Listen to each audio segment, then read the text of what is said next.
pembelajaran pada pagi hari ini. Alangkah baiknya kita mulai dengan berdoa bersama-sama. Berdoa, mulai. Bismillahirrahmanirrahim. Raditu billahi robba wa bil islami dina wa bil muhammadin nabiyya wa rasulah. Rabbi zidni ilma warzuqni fahma. Amin ya rabbal alamin. Oke, sebelum memulai, Ibu absen terlebih dahulu. Ada yang tidak hadir hari ini? Hadir semua, Bu. Alhamdulillah hadir semua ya. Oke, untuk adapun tujuan pembelajaran pada hari ini ya, diharapkan kita dapat mengidentifikasi bentuk tradisi adat dan seni budaya lokal sebagian dari tradisi Islam Sunda, mengklasifikasikan bentuk tradisi dan adat budaya lokal kita, serta kita dapat menjelaskan bagaimana tradisi adat dan seni budaya lokal Islam terutama Sunda, karena pada pembelajaran hari ini kita akan membahas tentang tradisi Islam Sunda. Ya, Bu.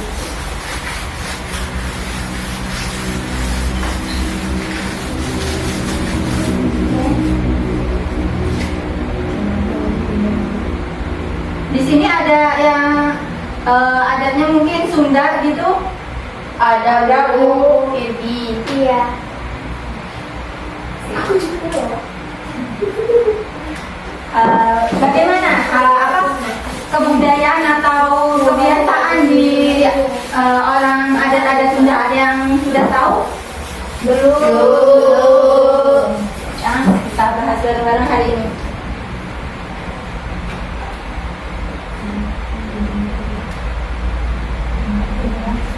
Kita sebagai orang Indonesia ya pasti banyak adat istiadat ya di kehidupan kita atau di masyarakat kita. Salah satunya mungkin adat yang biasa kita ritualkan atau kita sebut sebagai upacara adat. Itu biasanya ada upacara adat kehamilan, kelahiran, terus upacara adat perkawinan, masa anak-anak seperti hitanan atau sunatan itu ya. Ya, Bu. Yang pertama tradisi dan upacara Islam Sunda yang akan kita bahas yaitu upacara mengandung 7 bulanan atau timpeban. Mungkin ada yang sudah pernah dengar ya? Sudah. 7 bulanan.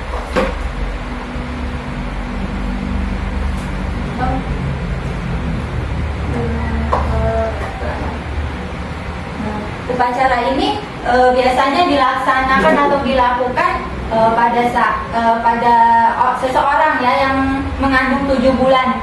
Nah, hal ini dilaksanakan agar bayi dan ibu yang mengandung ini selamat saat melahirkan.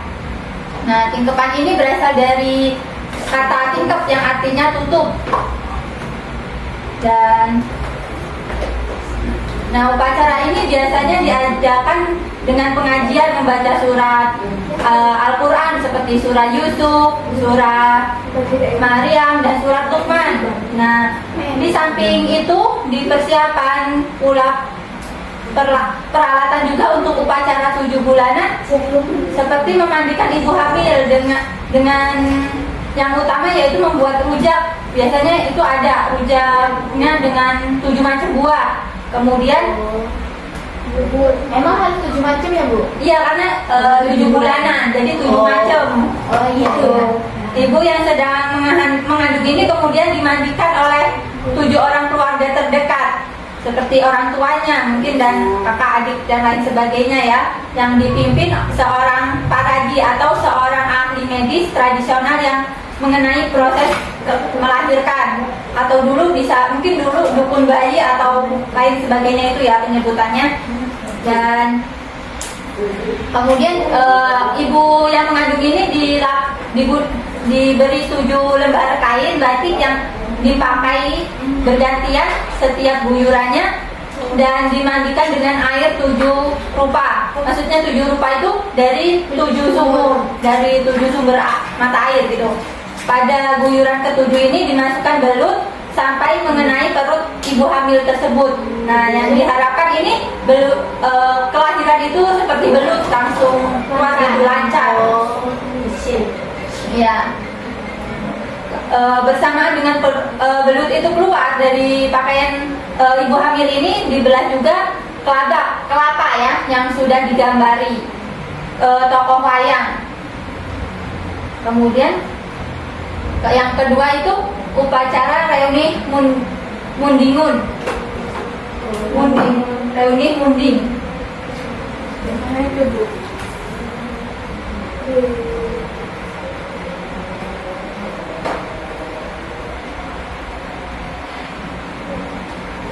Nah, upacara reuni ini dilaksanakan apabila perempuan yang mengandung ini sudah lebih 9 bulan tapi belum melahirkan. Bahkan ada yang sampai 12 bulan tapi belum melahirkan juga. Nah, perempuan hamil ini disebut reuni munding, seperti munding atau kerbau yang bunting.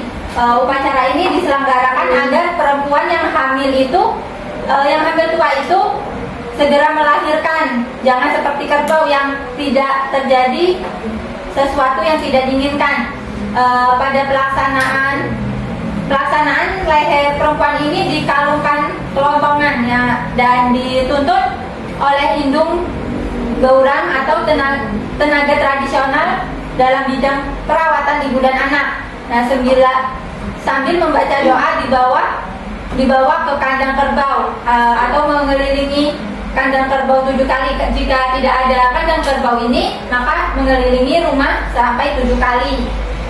Dan setelah mengelilingi rumah ini, si ibu hamil ini dimandikan dan disuruh masuk ke dalam rumah.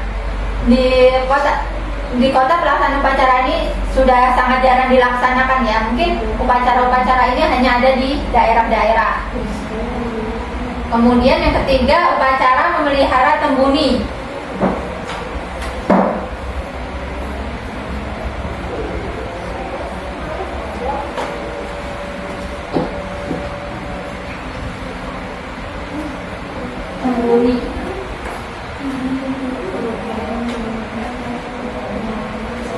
Nah, upacara tembuni ini dipandang sebagai saudara bayi. Nah, yang karena itu tidak boleh dibuang secara sembarangan, tetapi harus diadakan upacara waktu penguburannya atau penghanyutannya ke sungai. Nah, bersamaan dengan bayi dilahirkan, tembuni atau plasenta ya, yang biasa kita sebut yang pusar atau ari-ari itu ya, yang keluar biasanya dirawat dan dibersihkan dan dimasukkan ke dalam pendil yang dicampuri bumbu garam, asam dan gula merah, lalu ditutup memakai kain putih yang telah diberi udara melalui bambu kecil atau elakan. Nah, pendil ini diemban dengan kain panjang dan dipayungi biasanya oleh seorang paraji ya, untuk dikuburkan di halaman rumah atau dekat rumah apa yang dihanyutkan ke sungai secara adat. Nah, upacara penguburan tembuni ini disertai membaca doa selamat dan menyampaikan hadiah atau tawasulan kepada Syekh Abdul Qadir Jailani dan ahli kubur. Di dekat kuburan tembuni ini dinyalakan cempor atau pelita sampai tali pusar bayi itu lepas. Nah, sekarang mungkin kalau untuk itu diganti menggunakan lampu. Nah, upacara pemeliharaan tembuni dimasukkan agar bayi itu selamat dan kelak menjadi orang yang berbahagia. Kemudian gusaran.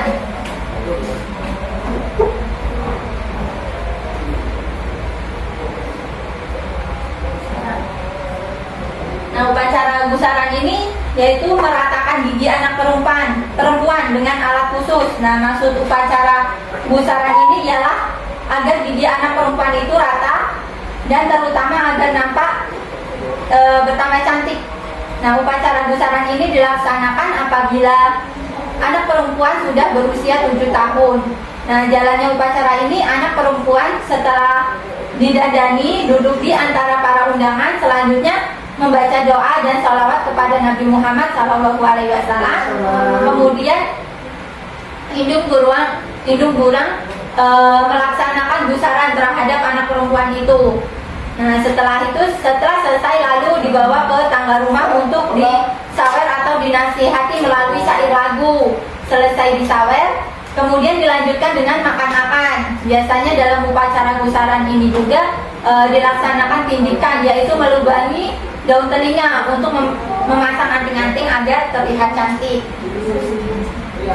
Dan yang kelima, upacara sepitan atau upacara sunatan.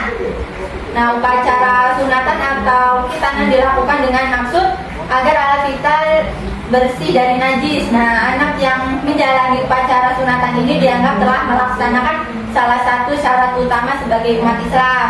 Nah, upacara sepitan ini adalah sepitan anak perempuan diselenggarakan pada waktu masih kecil atau masih bayi supaya tidak malu.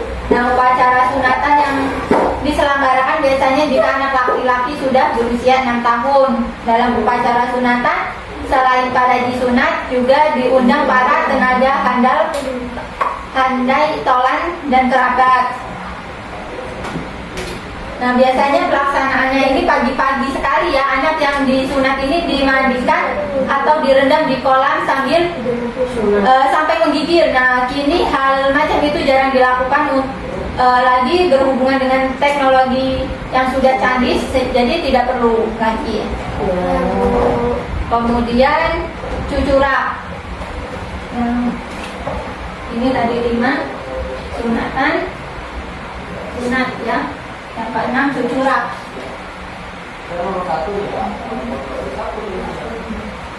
Nah, cucurak ini yaitu masyarakat Sunda rutin melakukan kegiatan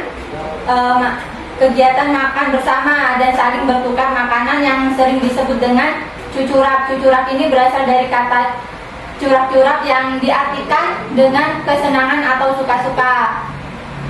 Nah, cara cucurak ini biasanya dilakukan oleh kaum ibu-ibu yang memasak makanan yang berbeda-beda. Setelah itu makanan ini dikumpulkan di masjid terdekat untuk dibagikan dan dimakan bersama-sama. Tapi cucurak ini tidak selalu dilakukan dengan cara seperti itu. Orang-orang yang makan bersama dengan niat menyambut datangnya bulan Ramadan, jika sudah dapat dikatakan sebagai cucurak, niatnya menyambut Ramadan juga harus selalu diingatkan dalam cucurak. Sebab jika hal itu dilupakan, biasanya kita akan makan sebanyak-banyaknya dan lupa dengan niat kita.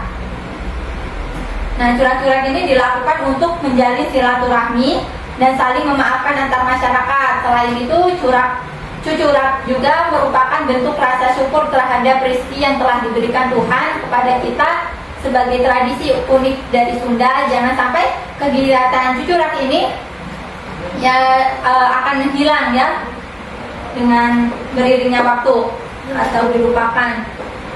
Sebagai generasi muda, sebagai generasi penerus bangsa ini, kita harus melestarikan kebudayaan kita agar tidak pudar atau tergusur dengan modernisasi sekarang ini ya. Oke. Materinya untuk hari ini cukup sampai di sini. Mungkin ada yang ingin ditanyakan sebelum Ibu tutup? Tidak, Bu. Cukup, Bu. Ini sudah paham ya?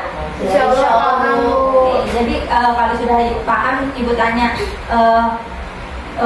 jenis tradisi Islam Sunda tadi apa saja sudah? 7 bulanan.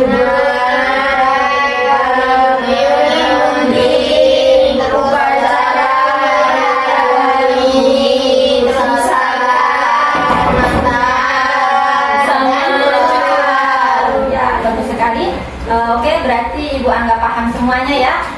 Semoga kita bisa terus melestarikan budaya kita apapun itu. Amin ya Allah. Dan kita juga bisa saling menghargai antar perbedaan budaya tersebut. Oke. Sampai di sini. Apabila ada kata-kata yang salah, Ibu mohon maaf. Pada Allah Ibu mohon ampun. Sebelum kita tutup, alangkah baiknya kita berdoa. Bismillahirrahmanirrahim. Wa asri innal insana lafi khusrin illa alladzina amanu